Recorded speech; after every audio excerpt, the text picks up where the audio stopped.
और अब दिन भर की वो खबरें देख लेते हैं जो सुबह से लेकर शाम तक छाई रही, किस रूप में छाई रही ये भी देख लेते हैं। Top news.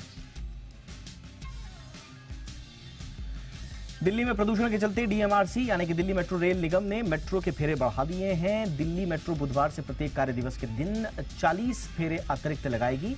इससे मेट्रो की फ्रीक्वेंसी बढ़ जाएगी। इस वजह से एनसीआर के लोगों को फायदा होगा और निजी वाहन छोड़कर मेट्रो में सफर करने वालों को सहूलियत होगी। वायु गुणवत्ता प्रबंधन आयोग ने एनसीआर में दूसरे चरण के ग्रैप यानी कि ग्रेडेड रिस्पॉन्स एक्शन प्लान के प्रावधानों को लागू कर मेट्रो के फेरे बढ़ाने के निर्देश दिए थे। CAQM के निर्देश को ध्यान में रखते हुए शनिवार और रविवार को छोड़कर प्रत्येक कार्य दिवस को मेट्रो 40 फेरे ज्यादा लगाएगी। इसलिए मेट्रो प्रतिदिन करीब 4340 फेरे लगाएगी।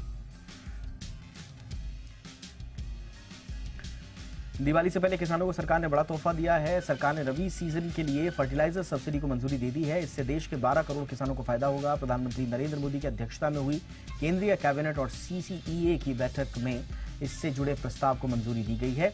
सरकार के इस फैसले से किसानों को काफी राहत मिलेगी। इससे अंतर्राष्ट्रीय बाजार में बढ़ती हुई फर्टिलाइजर की तेजी से बढ़ रही कीमतों का खामियाजा भारत के किसानों को नहीं उठाना पड़ेगा और उन्हें खाद रियायती दरों पर मिलती रहेगी। हालांकि सरकारी खजाने पर इससे 22,303 करोड़ रुपए का बोझ जरूर पड़ेगा।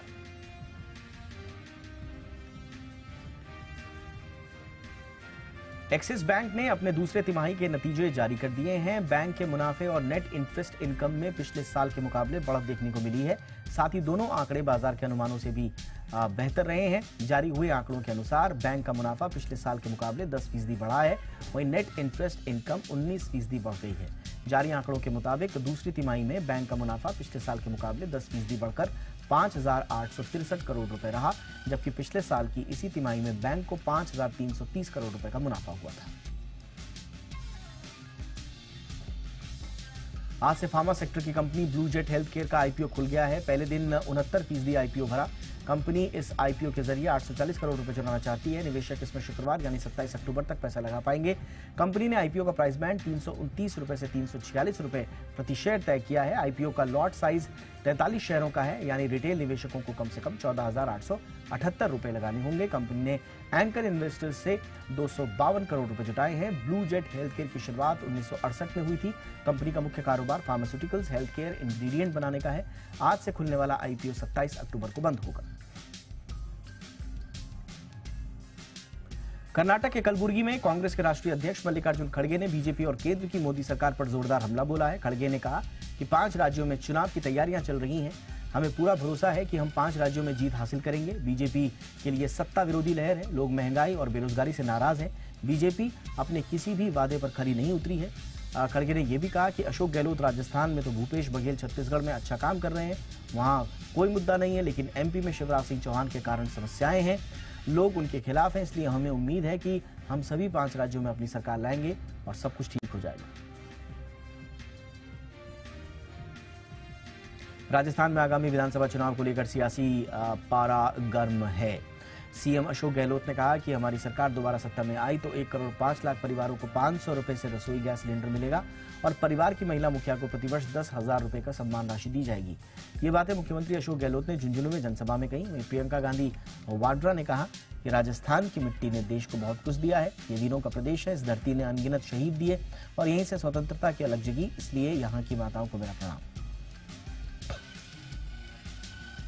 मध्य प्रदेश में कांग्रेस ने 4 सीटों पर उम्मीदवार बदल दिए हैं। कांग्रेस ने सुमावली, पपरिया, बड़नगर और जावरा सीट के उम्मीदवारों में बदलाव किए हैं। कांग्रेस ने सुमावली से कुलदीप सिकरवार की जगह अजय सिंह कुशवाहा, पिपरिया से गुरु चरण खरे की जगह वीरेंद्र बेलवंशी, बड़नगर से राजेंद्र सिंह सोलंकी की जगह मुरली मोरवल और जावरा से हिम्मत श्रीमाल की जगह वीरेंद्र सिंह सोलंकी को उम्मीदवार बनाया गया है। आपको बताएं कि कांग्रेस के विधानसभा चुनाव के दावेदार वरिष्ठ नेताओं से मिलकर टिकट बदलने की मांग कर रहे थे। ऐसे में ऑल इंडिया कांग्रेस कमेटी की ओर से जो टिकट जारी किए गए, उन सीटों में 4 सीटों को लेकर फैसला सामने आया है।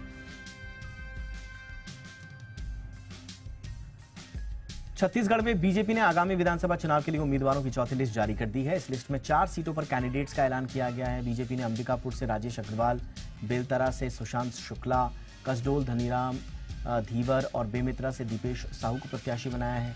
बताएं कि छत्तीसगढ़ में 2 चरणों में विधानसभा चुनाव होने हैं। पहले चरण की वोटिंग 7 नवंबर और दूसरे चरण की वोटिंग 17 नवंबर को होगी।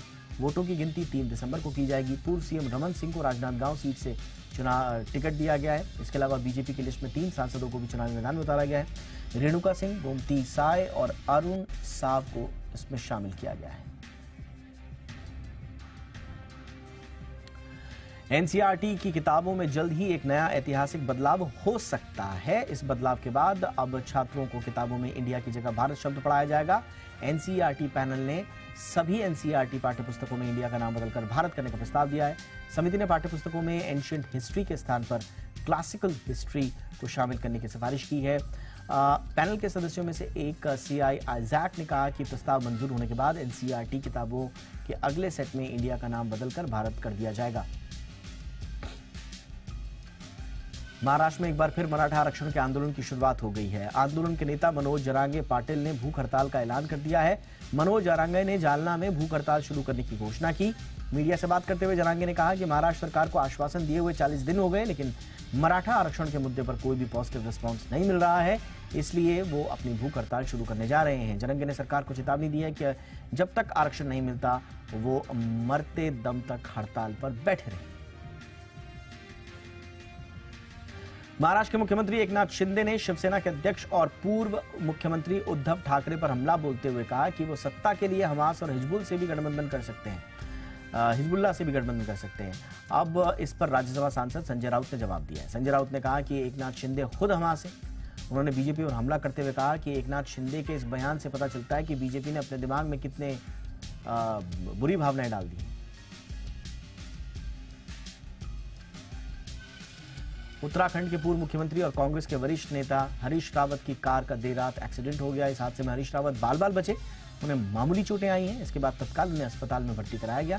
यह हादसा मंगलवार देर रात करीब 12 बजे हल्द्वानी से काशीपुर की ओर जाते हुआ, जब उनकी कार हरियाणा मिष्ठान भंडार के सामने सड़क के नीचे डिवाइडर से सीधी टकरा गई।